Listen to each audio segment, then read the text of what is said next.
Kupikir tak ada lagi kejutan dalam hidup pernikahanku, sampai tetangga mengunggah foto suamiku dan ibuku bersanding dalam akad nikah siri.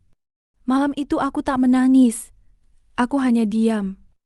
Tapi besok paginya, diam-diam ku jual rumah pemberianku seharga 5 miliar. Dan saat pemilik baru datang, mereka berdua histeris.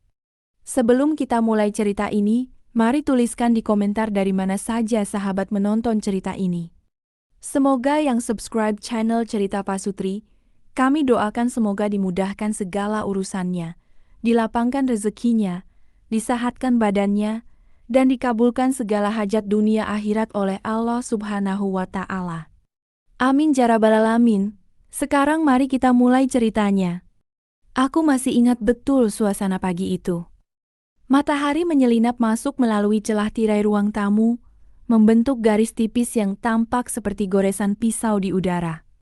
Aku duduk di meja makan, menyesap teh hangat yang mulai kehilangan uapnya. Hari itu harusnya hari yang biasa, hari yang sunyi.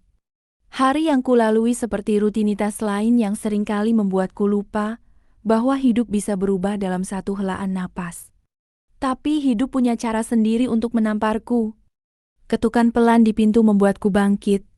Kupikir itu kurir atau tetangga yang hendak menitipkan sesuatu. Seperti biasa. Namun begitu kubuka pintu, aku langsung disambut wajah gelisah Bu Rini. Tetangga yang rumahnya berada tepat di samping kanan rumahku. Nara, kamu sudah lihat ini? Tanyanya tanpa basa-basi. Ia menyodorkan ponselnya. Tangan kurusnya gemetar. Bukan karena usia, tapi karena apa yang ada di layar itu. Aku tak sempat bertanya apapun. Aku hanya menatap. Dan ketika mataku fokus, tubuhku seperti ditarik ke belakang oleh sesuatu yang tak kasat mata. Seolah waktu berhenti. Seolah dadaku ditinggalkan. Aku diremas keras hingga napasku tersendat. Di layar itu terpampang sebuah foto. Sebuah foto akad nikah. Dengan dekor sederhana. Dengan pengantin laki-laki. Dan pengantin perempuan yang terlalu kukenal. Suamiku. Dan ibuku. Dunia runtuh dalam sekejap. Tanpa suara. Tanpa peringatan. Tubuhku terasa ringan sekaligus berat. Seakan semua tulangku kehilangan fungsi sekaligus ingin meledak jantung. Jadi serpihan. Aku memegang tepian pintu agar tidak jatuh. Sementara Bu Rini buru-buru memegang lenganku. Nara, kamu kuatkan. Aku ingin menjawab. Tapi bibirku terasa seperti dilakban rasa sakit. Kata-kata tak mau keluar. Foto itu bukan foto biasa. Itu bukan editan badut pasar malam. Itu jelas foto sungguhan. Diunggah oleh akun seorang tetangga yang kukenal namanya. Ada keterangan lokasi. Ada ucapan selamat. Ada komentar-komentar yang memuji. Dan yang lebih menyakitkan. Ada wajah bahagia Raka di sana. Suamiku. Wajah yang dulu membuatku yakin bahwa pria itu rumah bagiku. Ia tersenyum. Senyum yang sama seperti hari ia meminta aku menikah. Lalu ibu. Ibu yang selalu mengeluh tentang kesepiannya setelah ayah meninggal. Ibu yang selalu memintaku mengerti bahwa ia butuh perhatian. Ibu yang kusangka tidak akan pernah mengkhianatiku. Tapi di foto itu, ia mengenakan gaun sederhana berwarna lembut. Tatapannya menunduk seperti pengantin suci.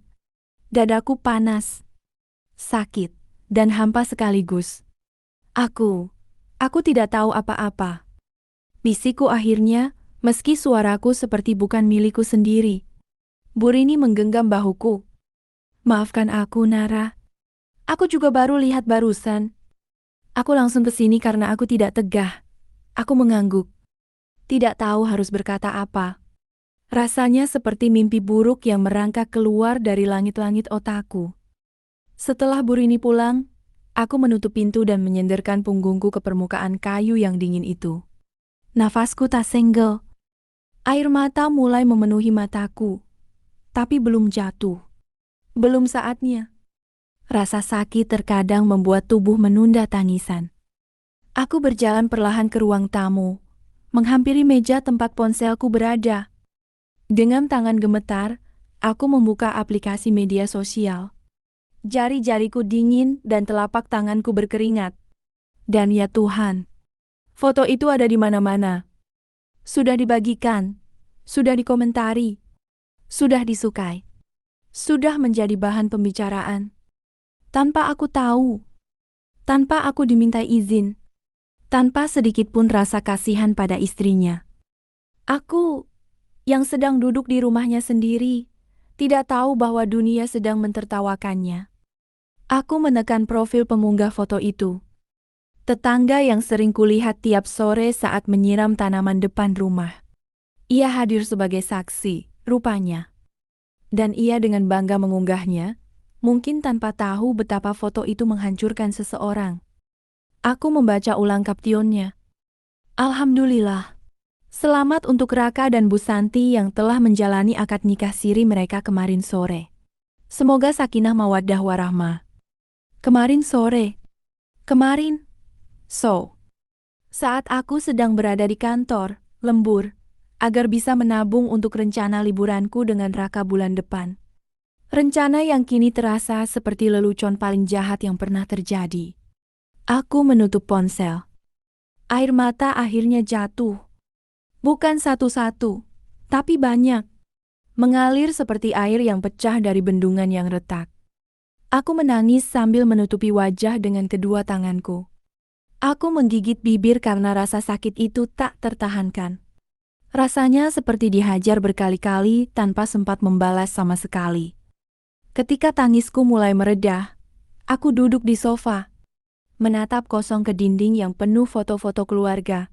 Ada foto ayah, ada foto aku dan ibu, ada foto pernikahanku dengan Raka. Aku berdiri dan mendekati foto pernikahan itu. Foto yang dulu kupajang dengan bangga. Foto yang kini terasa seperti alat bukti kebodohanku. Kenapa? Bisikku lirih. Kenapa kalian melakukan ini kepadaku? Tidak ada jawaban. Tentu saja. Yang ada hanya gema kesunyian yang membesar di dalam dadaku. Aku berdiri lama, hingga akhirnya sebuah pikiran muncul, pelan, lirih, namun penuh intensitas. Sebuah bisikan kecil, tapi terasa setajam belati. Ada yang tidak beres.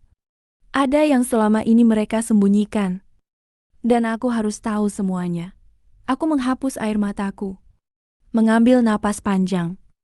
Berusaha menenangkan diri. Meski hatiku masih bergetar seperti kaca rapuh.